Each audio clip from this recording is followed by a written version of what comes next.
আসসালামু আলাইকুম।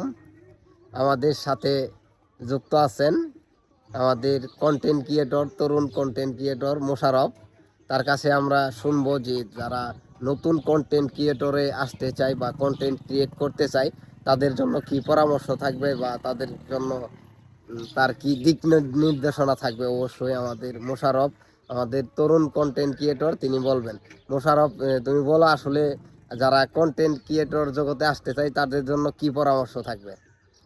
আসসালামু আলাইকুম।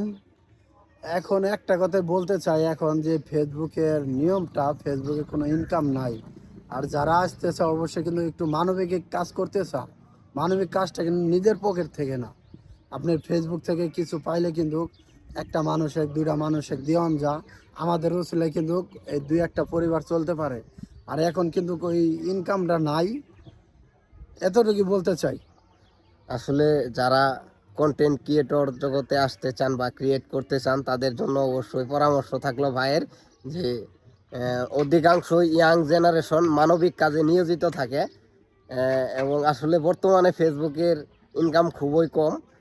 এর জন্যই আসলে আসাটা অনেক ভেবেচিন্তে আসতে হবে। অবশ্যই আসলে আপনার কর্মের পাশাপাশি এই কাজটা করতে হবে, এই ভিডিও বানাতে হবে, কন্টেন্ট ক্রিয়েট করতে হবে।